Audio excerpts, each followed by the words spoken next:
오늘 아침 일라디오. 어제 제 주위에도 드디어 학부형이 돼서 자녀 초등학교 입학식에 다녀온 분들이 있었습니다.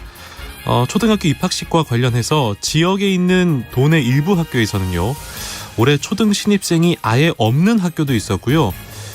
그나마 한 명이라도 있어서 나홀로 입학식을 가진 경우도 있었다고 하는군요. 아이들이 주인공인 입학식이나 졸업식, 학생도 축하해주는 사람도 많아서 뭔가 좀 북적북적해야 분위기가 좋을 것 같은데요. 내년부터는 지역 초중고등학교에도 학생 수가 조금씩 늘지 않을까 조심스러운 기대를 갖게 하는 조사 결과가 있었습니다. 농림축산식품부가 지난해 10월부터 2달 동안 귀농귀촌 6,000가구를 대상으로 조사한 결과인데요. 귀농가구 10가구 중에 7가구 정도가 그래도 귀농 생활에 대체로 만족하고 있는 것으로 나타났기 때문입니다. 먼저 지역에 자리 잡은 선배 귀농인들의 삶이 귀농 귀촌을 희망하는 분들에게는 큰 영향을 줄 수밖에 없겠죠. 정보를 최대한 활용하고 또 충분한 준비를 해서 농어 산촌에 정착하는 분들이 조금씩 더 늘어나면 나홀로 입학식 어느새 보기 드문 일이 되지 않을까 기대를 해보겠습니다. 3월 3일 금요일 오늘 아침 일라디오 출발합니다. 안녕하세요. 아나운서 강승화입니다.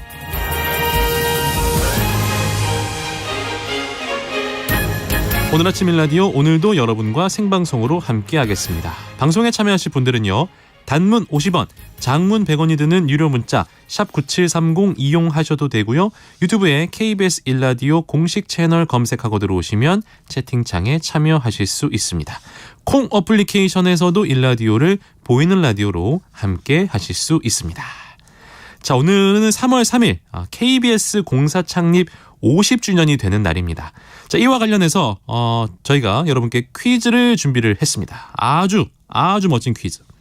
50년이라는 KBS 역사의 절반 이상인 28년 동안 이어져 온 대표적인 장수 프로그램에 대한 문제입니다. 이야, 이 프로그램 1995년 3월 5일에 첫 방송된 이후로 가장 최근인 지난 2월 26일 방송까지 무려 1363회가 방송이 됐습니다.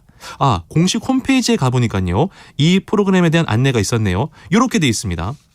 세월 속에 묻혀있던 이것을 발굴해 배우는 즐거움과 깨닫는 기쁨을 얻고 전문감정위원회 예리한 시선으로 우리 고미술품의 진가를 확인하는 프로그램임을 밝히고 있는데요. 매주 일요일 오전 11시 KBS 1텔레비전에서 방송되는 이 프로그램은 무엇일까요? 예? 여러분? 모르신다고요? 결정적인 힌트 드릴까 말까? 예, 제가 문제를 내기 전부터 웃었던 이유, 제가 바로 진행하는 프로그램입니다. TV쇼 이거 프로그램 제목 가운데 뒤에 있는 4글자가 오늘의 정답입니다. 이래도 모르시겠다고요? 서비스 드립니다. 초성 힌트 지읒, 피읍, 미음, 피읍. TV쇼 예, 정답 아시는 분들 단문 50원, 장문 100원이 드는 유료 문자 샵 9730으로 보내주시면 추첨을 통해서 농촌진흥청에서 제공하는 고소한 웰빙 혼합 잡곡 세트, 향기로운 모바일 커피 쿠폰 드리도록 하겠습니다. 유익한 정보와 살아있는 이야기가 있습니다. KBS 오늘 아침 일라디오.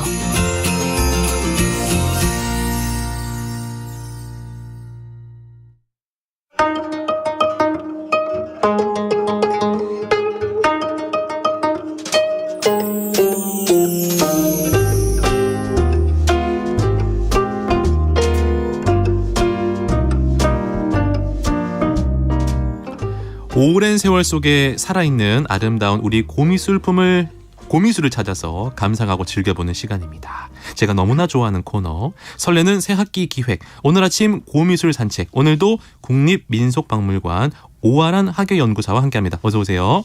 안녕하세요. 네, 해마다 3월 초에 새학기가 시작이 되는데 어제 이제 대부분의 학교가 개학을 했습니다. 그래서 오늘 이름하여 설레는 새학기 기획으로 준비를 해주셨다고요?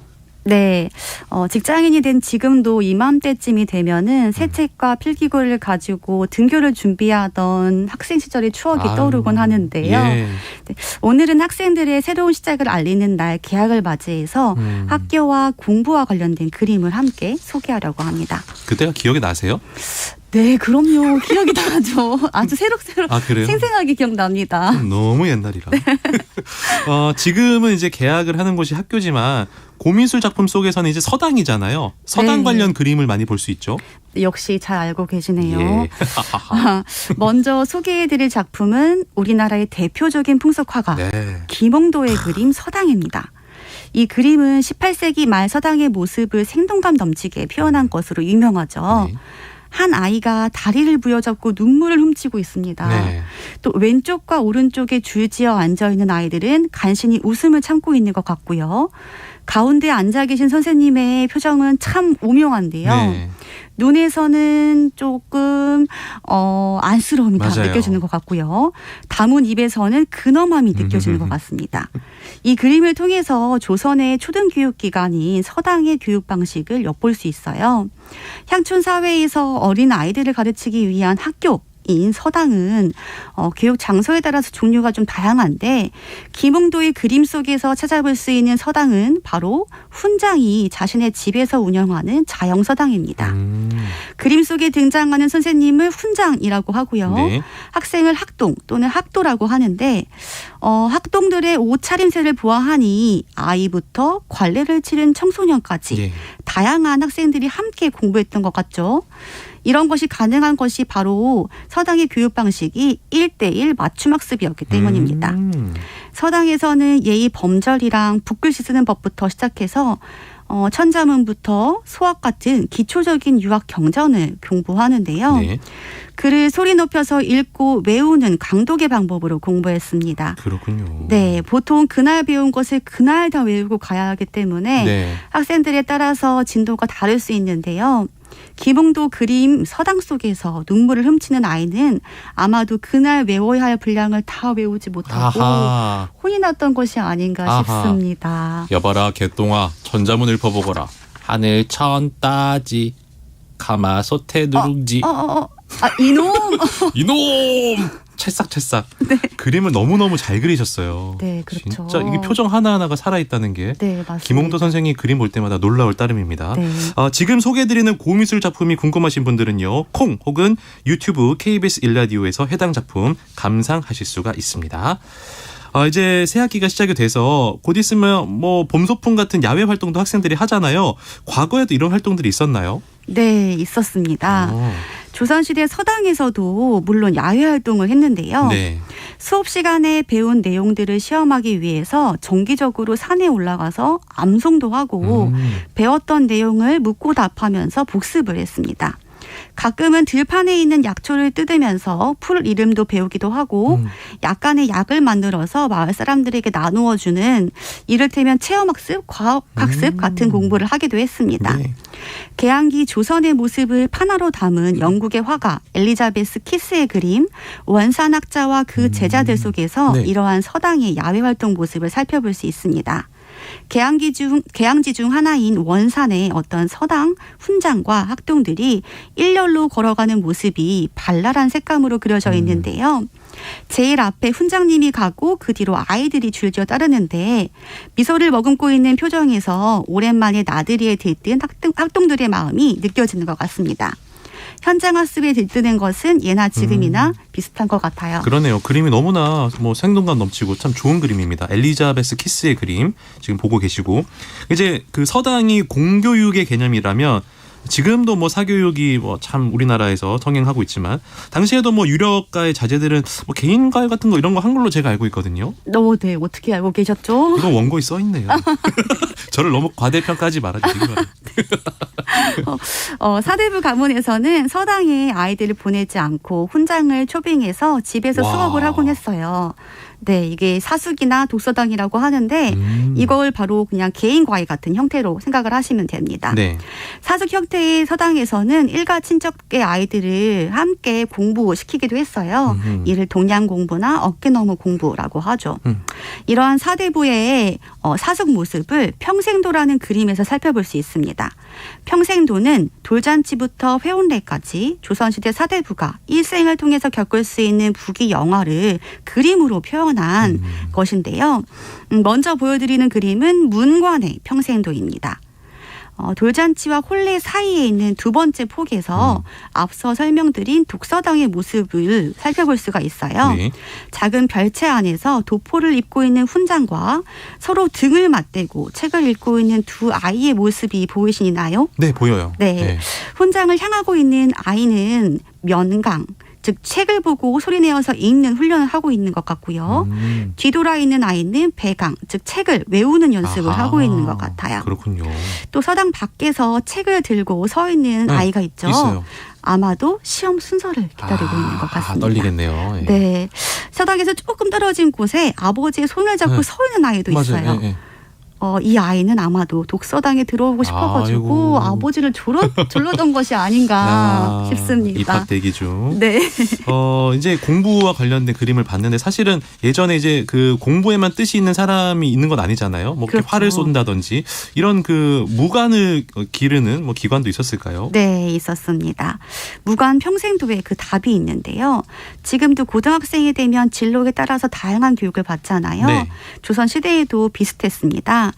물론 문관을 준비하는 사람은 향교나 서원을 거치면서 계속 유교 경전을 공부했겠죠. 근데 무관을 준비하는 사람들은 물론 어렸을 때는 문관과 같이 서당 교육을 받았을 거예요. 그러다가 묵과 시험을 준비하기 위해서 뭐 칼 다루는 법이라든지 활 쏘는 법 등을 차차 익혀갔습니다. 야, 굉장히 체계적으로네. 네, 문관 평생도의 두 번째 폭에 네. 묵과의 주요 시험 과목인 활쏘기를 연습하는 모습을 오. 그려져 있는데요. 네.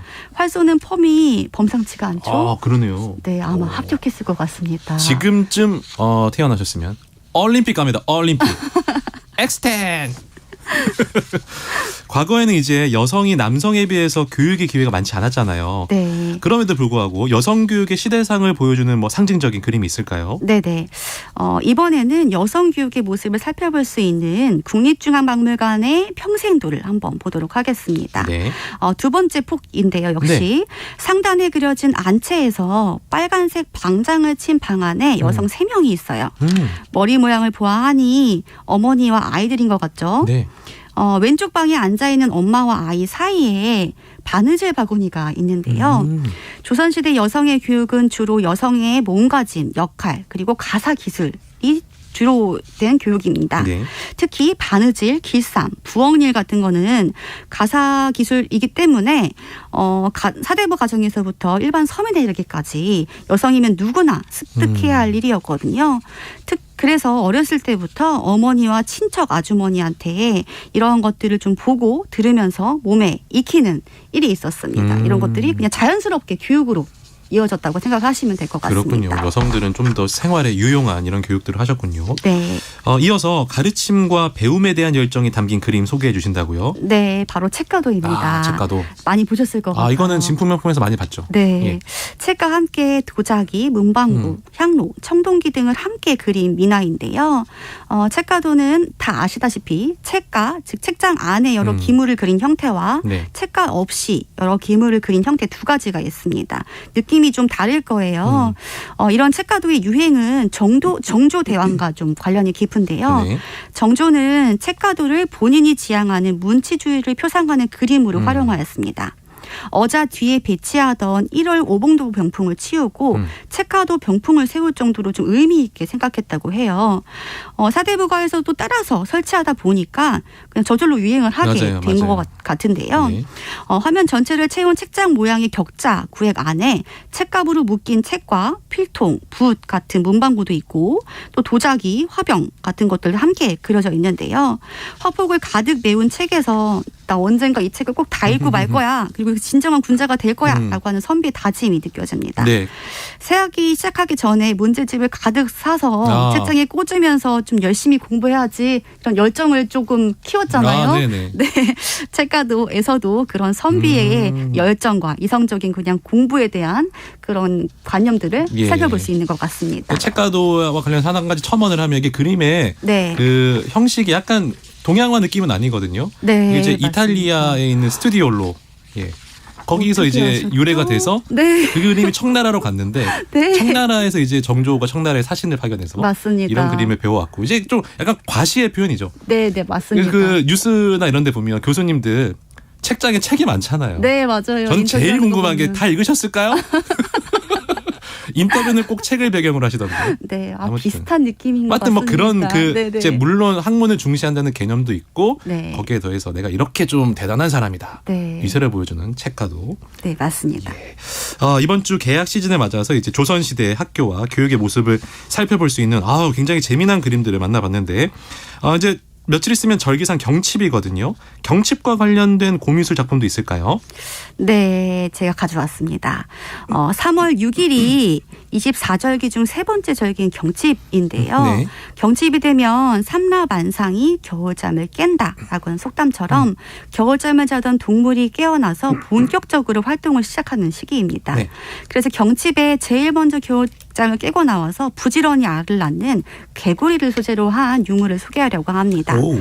개구리 형태의 연적과 개구리 무늬 벼루인데요.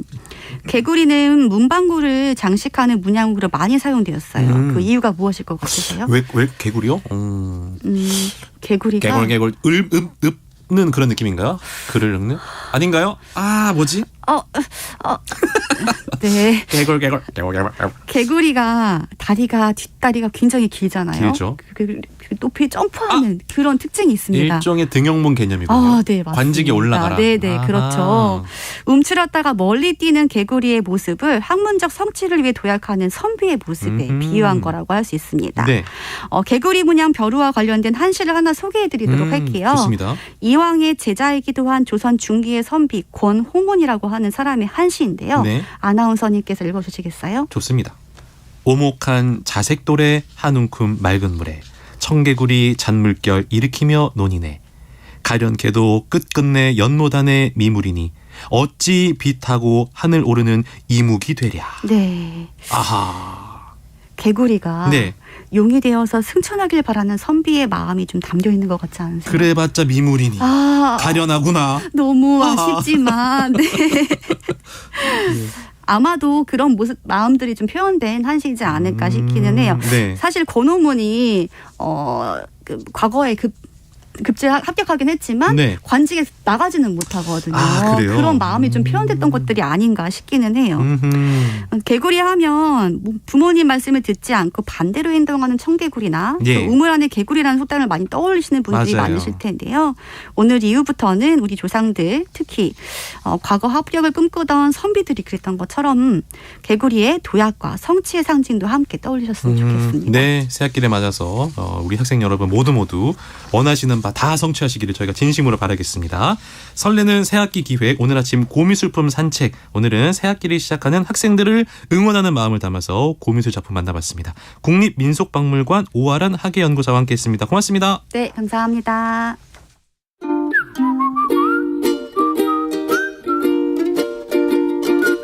오늘 아침 일라디오 강승화 아나운서의 진행으로 듣고 계십니다.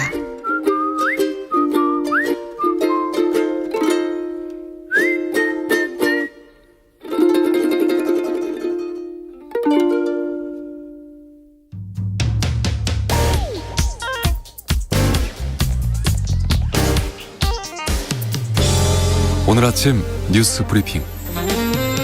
뉴스 브리핑 오늘은 선정수 기자와 함께합니다. 안녕하세요. 네, 안녕하세요. 윤석열 대통령의 3.1절 기념사에 대한 논란이 끊이지 않고 있네요. 윤석열 대통령은 3.1절 기념사에서 우리는 세계사의 변화에 제대로 준비하지 못해 국권을 상실하고 고통받았던 우리의 과거를 되돌아가야 합니다. 이렇게 얘기를 했는데요. 이게 식민사관의 논리라는 비판이 계속되고 있습니다. 박홍근 민주당 원내대표는 매국노 이완용과 윤 대통령의 말 사이에 무슨 차이가 있는지 이해하지 못하겠다면서 일제강점과 지배를 합리화하는 식민사관 이렇게 비판을 했습니다. 여권 일각에서도 부적절하다 아쉽다 이런 얘기가 나왔는데요. 김용태 국민의힘 전 청년 최고위원은 3.1절에 대통령께서 굳이 그런 말씀을 하셨어야 했나 하는 생각은 든다 이렇게 말했습니다. 김 전 청년 최고위원은 세계사적 측면에서 개혁 개방이 있었던 나라들과 그렇지 못했던 나라들에 대한 말씀을 하셨던 것 같은데 그것이 자칫 우리 국민으로 하여금 식민사관이라든지 잘못된 근대화론, 우리의 잘못으로 인해서 우리가 식민지가 됐다. 이런 해석이 될 수도 있어서 아쉬움은 있다. 이렇게 말했습니다.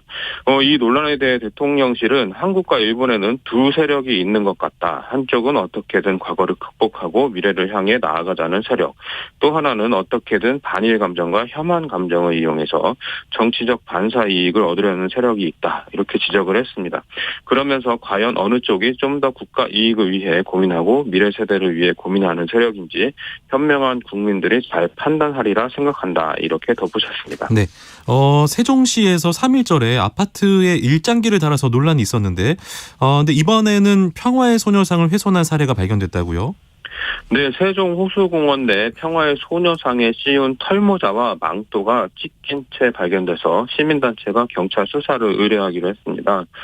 세종여성회 등 지역 시민사회단체에 따르면 지난 1일 오전 세종 호수공원 평화의 소녀상 앞에서 열린 지역 시민사회단체 주관 3.1절 기념 행사를 준비하던 중에 소녀상에 씌운 털모자 2곳과 망토 3곳이 예리한 흉기로 5 내지 10cm 정도 찢겨 있는 것을 발견했다고 합니다. 털모자와 망토는 지역 시민사회단체가 지난해 11월 씌운 것이라고 합니다.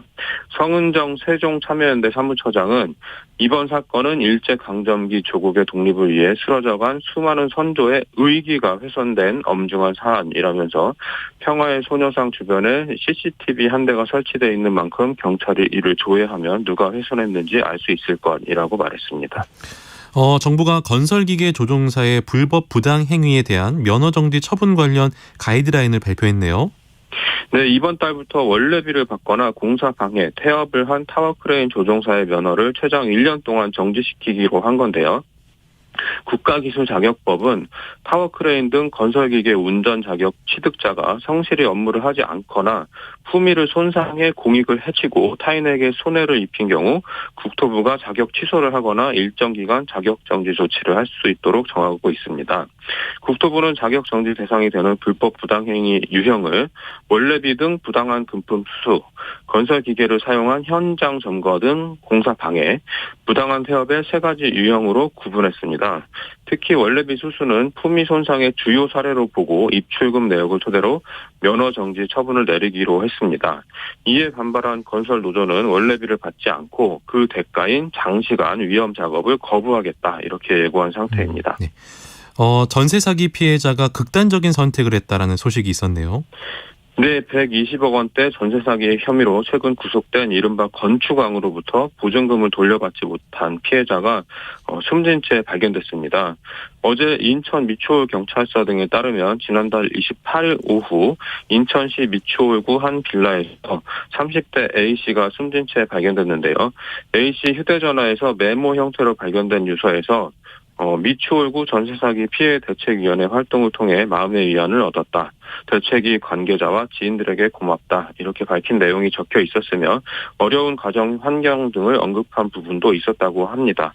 휴대전화 기록상 유서는 A씨가 숨진 채 발견되기 이틀 전인 지난달 26일쯤 작성된 것으로 알려졌습니다. 대책위는 또 그가 유서에 정부 대책이 굉장히 실망스럽고 더는 버티기 힘들다. 저의 이런 결정으로 이 문제를 꼭 해결했으면 좋겠다는 내용도 적혀 있었다고 전했습니다. 대책위에 따르면 A씨가 살던 빌라는 현재 이미 경매에 넘어간 상태로 그는 최근까지도 전세금을 돌려받지 못했다고 합니다. 2011년 주택 근저당권이 설정된 A씨 빌라의 전세금은 7천만 원으로 당시 소액 임차인의 전세금 기준인 6,500만 원을 초과해 최우선 변제금을 보장받지 못한 것으로 전해졌습니다. 한편 건축왕으로 불린 B씨는 바지 임대업자, 공인중개사 등과 짜고 조직적으로 전세 사기를 친 혐의로 지난달 경찰에 구속됐습니다. 그는 지난해 1월부터 7월까지 인천시 미추홀구 일대 아파트, 빌라, 공동주택 163채에 전세보증금 126억 원을 세입자들로부터 받아 가로챈 혐의 등을 받고 있습니다.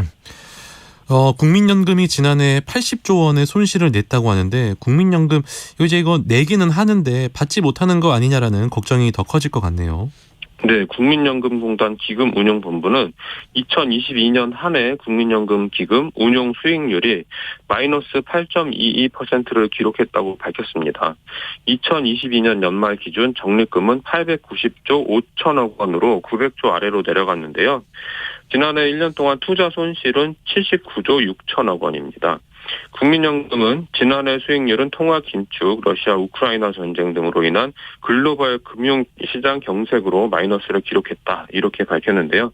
대체 투자 확대와 달러 강세로 인한 환차익을 통해 손실폭을 축소했다 이렇게 또 설명을 합니다. 세계 경제 여건이 좋지 않아서 손실이 나기는 했지만 선방한 거다 이렇게 변명을 하고 있는 건데요. 작년 수익률은 1988년 국민연금 제도가 도입된 이후 가장 낮은 수준입니다.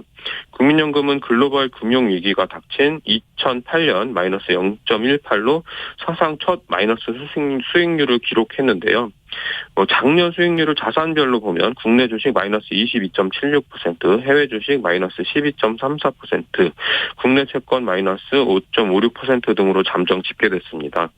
다만 올해 2월 기준 국민연금 기금의 금융부문 수익률은 5% 내외로 추정이 되는데요. 총 적립금 규모는 930조 원대를 회복한 상태다. 이렇게 국민연금이 전했습니다. 지난해 12월이었습니다. 이른바 강릉 급발진 의심 사고로 아들을 잃고 어머니까지 형사 입건된 아이의 아버지가 법 개정을 추진을 하고 있다고요? 네, 강릉에서 60대 할머니가 손자를 태우고 운전하던 차량이 급발진해서 공중으로 치솟았다가 대수로로 추락하는 사고가 있었습니다. 이른바 강릉 급발진 의심 사고인데요. 아들을 잃은 유가족의 호소에 국민들이 움직였습니다. 유가족의 국회 청원에 5만 명 이상의 국민들이 동의한 건데요. 국회로 넘어간 유가족의 호소가 도현 입법 제정까지 이어질지 관심입니다. 해당 사고로 목숨을 잃은 이도현 군의 아버지 이상훈 씨는 국회 국민청원 홈페이지에 급발진 의심사고 발생 시 결함 원인 입증 책임 전환 청원이라는 글을 올렸는데요. 급발진 사고의 입증 책임을 자동차 제조사에게 지운 제조물 책임법 개정안도 함께 게시했습니다. 이 글에 5만 명 이상 국민이 동의했고요. 국회 소관위원회인 정무위 및 관련위원회인 법사위에 회부됐다고 합니다.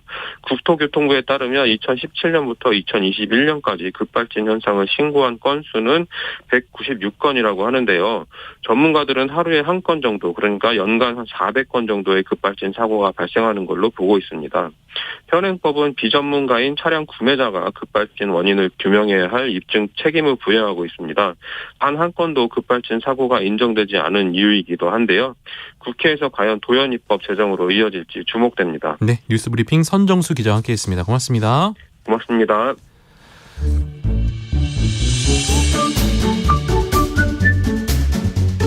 아침을 여는 기분 좋은 습관. KBS 오늘 아침 1라디오.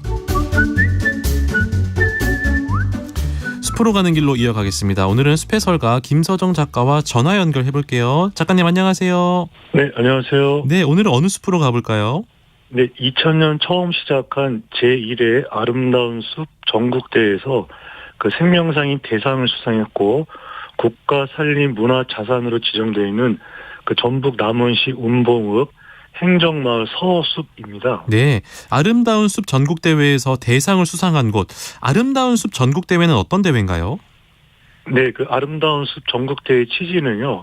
그 대한민국의 아름다운 숲을 선정해서 그 숲의 소중함을 알리고 보호하자는 거였고요. 생명의 숲 국민운동, 산림청, 유황 킴벌리가 공동 개최를 했는데요. 그 몇 년 전 중단이 되었다고 하고요. 네. 지금은 새로운 곳 선정보다 관리를 해나가는 데 집중을 하고 있답니다. 그렇군요.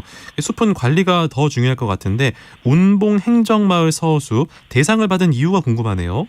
네, 이 서숲은 그 주민들이 그 마을의 허황 기운을 막기 위해서 180여 년 전 이때 조성한 인공숲이자 마을을 지켜주는 비보림이고요. 네. 이 마을의 안녕을 위한 제사와 주민들의 쉼터, 아이들과 새들의 놀이터로 자리를 잡았고요.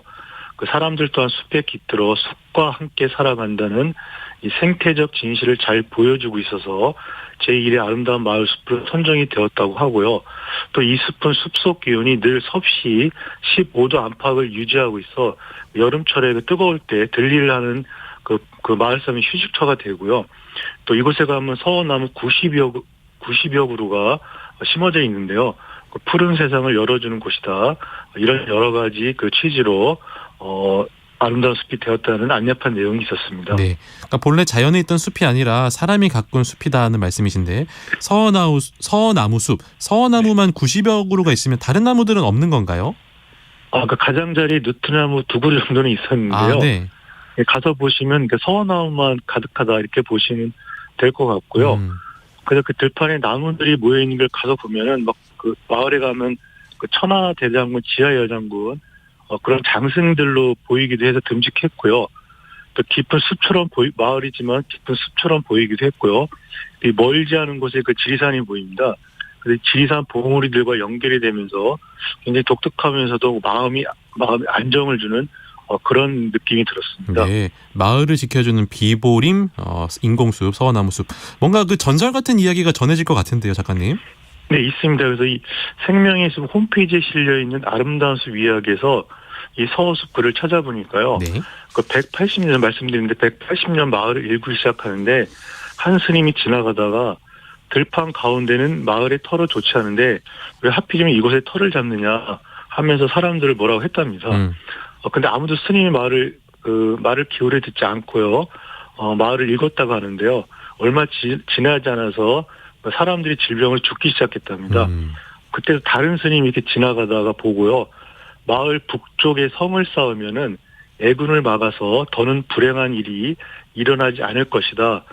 성을 쌓을 수 없다면 나무라도 심어서 숲을 만들라. 이렇게 해서 조성된 숲이라고 합니다. 그렇군요. 근데 왜 하필 서나무를 심었을까요?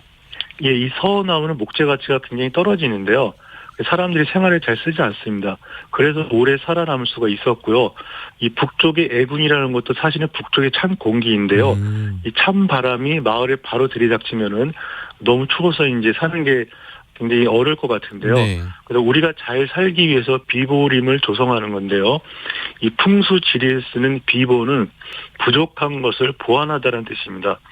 마을의 지형적 결함을 보완하기 위해 조성하는 비보림은 지금은 건물 중심으로 마을이 만들어져서 의미가 많이 퇴색되어 있는 것 같습니다. 그렇군요. 그러면은 서나무에 대해서 저희가 좀 알아보면 좋을 것 같습니다. 네. 이 서나무는 전에 제가 경북 청도 숲천 소개하면서 이야기를 나눈 적이 있는데요. 자작나무과 낙엽 교목으로 15m까지 자라고요. 이 나무 껍질이 희끗희끗한 거는 자작나무와 비슷하지만은 얇은 껍질이 겹으로 되어 있는 자작나무와 달리 그 서나무는 울퉁불퉁 근육질의 나무 껍질하고 있어 금방 구분이 되고요. 그거 서나무는 안내판을 보면은 서나무와 비슷한 개서나무라고 소개가 되어 있습니다. 네. 그러니까 서나무는 잎끝이 꼬리처럼 길고 표면에 털이 없고요. 개서나무는 잎끝 꼬리가 짧고 표면에 털이 있습니다. 그 식물 앞에 붙는 개가 무슨 의미인가요, 작가님? 그 국어사전을 보면은 개에 가는 풀이 가운데 네. 야생 상태 또는 질이 떨어지는 흡사하지만 다른 이런 접두사라는 내용이 있는데요. 그러니까 서나무와 비슷하지만 잎의 모습에서 차이가 나 개를 붙인 건데요. 개살구, 개나리, 개오동, 개망초동 많이 있습니다. 개나리까지. 네, 맞습니다. 그래서 서나무는 우리나라 전 지역에 걸쳐 분포를 하는데요. 중부 지방에서 많이 볼 수가 있고요. 개서나무는 남쪽 지방에 많이 있습니다. 그러니까 남쪽 지방에서 서나무를 보면 저거는 개서나무다 이렇게 보시면 될 것 같고요. 근데 어감상 개서나무숲 그럼 좀 이상하게 들릴 것 같은데. 네. 근데 국어사전에 임시로 등록된 오픈 사전을 보면요. 네. 지금 청소년들은 개를 많이 매우라는 뜻으로 혼동하여 사용하고 있으면서 네. 개서나무숲 그러면 아이들은 되게 좋아할 것 같습니다. 그렇군요. 그 서나무 숲에서 혹시 다른 식물도 보셨습니까? 네, 예. 그 유럽 점나도 식물인데요. 그 서나무 숲 옆에 논이 있습니다. 네. 그 논을 좀 걷다 보니까 논뚝길에 밑에서 파릇파릇 올라오는 유럽 점나도 나물이 보였습니다. 유럽 점도 나물 어떤 식물인가요? 네, 유럽 점나도 나물은 외래 식물로 1980에서 2001년 사이 그 농산물 수입 시 종자가 함께 유입된 것으로 추정이 되는데요. 우리나라에는 그 토종 점나도 나물이 있습니다. 그러니까 점나도 나물은 석쪽과 되살이 푼인데요. 점은 점같이 작다는 뜻이고요. 나도는 본래의 식물과 비슷해서 붙여진 이름이고요. 나무는 나무를 먹을 수 있는 풀이라는 뜻에서 붙여진 이름입니다. 그래서 잎 끝에 붉은 점이 있으면 점나도나물, 없으면 유럽 점나도나물 이렇게 구분을 하고 있습니다. 나물로 먹을 수 있는 점나도나물. 이름은 생소한데 우리나라에 많이 있는 나물인가 봐요. 예, 많이 있습니다. 그래서 봄에 이렇게 들판에 가면은요, 아래를 보면 작은 풀들이 잎을 내는데요. 우리가 많이 하는 냉이, 꽃다지, 광대나물, 봄가치꽃 등이 많이 알려져 있지만요. 점나도나물도 많이 자라는 들풀입니다. 그래서 지금은 토종 점나도나물보다 유럽 점나도나물이 더 많아지고 있다고 하는데요. 이른 봄에 아래를 보시면은 위보다도 봄 소식이 빨리 온다는 걸 우리가 느낄 수가 있습니다. 네. 알겠습니다. 오늘은 전북 남원시 운봉읍 행정마을 서호숲에서 유럽 점나도나물 그리고 서호숲을 저희가 둘러봤습니다. 아유, 오늘 얼굴 못 봐서 아쉬워요, 작가님. 아니, 저도 예, 아쉽습니다. 보고 싶다. 예, 저도입니다. 예. 어색한 반응 감사합니다. 숲으로 가는 길 오늘도 숲해설가 김서정 작가와 함께했습니다. 고맙습니다. 네, 감사합니다. 자, 오늘도 퀴즈 정답 많이 보내주셨습니다. 오늘의 퀴즈의 정답은요. 예, 제가 진행하는 TV쇼 진품명품. 거기서 TV쇼를 뺀 진품명품이었습니다. 지난 1월에 설날 특집 방송에서 25억 원짜리 고려청자 매병이 소개가 됐었는데 이게 이제 2015년 5월 천회 특집에서 공개했던 고산자 김정호 선생의 대동여지도 채색 신유본과 같은 동일가였습니다. 역사상 가장 비싼 감정가이기도 했는데요. 제가 전날 잠을 못 잤습니다. 악몽을 꿨습니다. 그래도 무사히 방송을 잘 치러서 시청자 여러분께 좋은 물건을 보여드렸다는 자부심을 가지고 있는데요. KBS 공사 창립 50주년 역사에 방송 28년을 이어온 TV쇼 진품명품 앞으로도 많은 사랑 부탁드리겠고요. 오늘 아침 1라디오도 많은 사랑 부탁드립니다. 7550번님 정답 진품명품이요. 어릴 적부터 쭉 봐왔어요. 너무 재밌고 흥미진진해요. 특히 감정가 얼마 할 때 저희가 오디션을 봤습니다. 예, 제가 가장 박진감 넘치게 잘 외쳐서 합격했다는 소문이 있더군요. 6882번님 진품명품 고미술품 가치평가와 깔끔한 진행에 항상 즐겨봅니다. 감사합니다. 2935번님 진품명품입니다. KBS 50주년 축하합니다. 진품명품 보면서 우리 문화유산에도 더 관심을 갖게 됩니다. 장구도 예쁘고 특히 웃음 주는 진행 정말 잘하고 계세요라고 보내주셨네요. 자, 오늘 농촌진흥청에서 제공하는 웰빙 혼합 잡곡 세트는 7550번님께, 모바일 커피 쿠폰은 6882번님과 2935번님께 보내드리도록 하겠습니다. 날씨가 오늘 낮부터 대체로 풀린다고 하네요. 아침 기온은 전국이 어제와 비슷한 0도 내외로 떨어져 있지만요. 낮 기온은 15도 안팎으로 오르면서 일교차가 크다고 합니다. 거기에 더해서 대기가 무척 건조합니다. 강원 동해안을 중심으로 전국 곳곳에 건조특보가 발효된 지역이 많고요. 바람도 강하게 불고 있습니다. 화재 예방에 관심을 가져주시기 바랍니다. 아침 최저 기온 영하 7도에서 영상 4도고요. 낮 최고 기온 9도에서 17도가 되겠습니다. 오늘 아침 1라디오 오늘 순서 여기까지입니다. 건강한 하루 보내시고요. 내일은 이선영 아나운서가 인사드리겠네요. 저는 다음 주 월요일에 다시 인사드릴게요. 아나운서 강승화였습니다. 고맙습니다.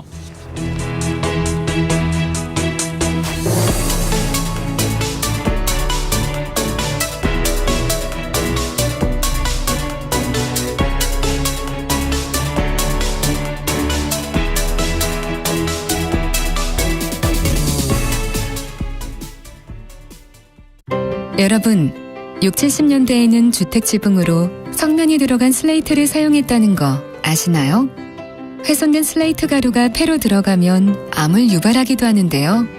정부와 지자체가 성면으로부터 국민을 보호하고 주민 부담을 줄이기 위해 주택 슬레이트 지붕 철거 비용을 지원하는 슬레이트 처리 지원 사업을 추진 중입니다. 취약계층은 철거비 전액을, 일반 가구는 동당 700만 원까지 지원하니 주택 슬레이트 지붕 철거를 원하신다면 해당 시군구청 환경부서로 문의하세요. 이 캠페인은 환경부와 한국환경공단이 함께합니다. 여보,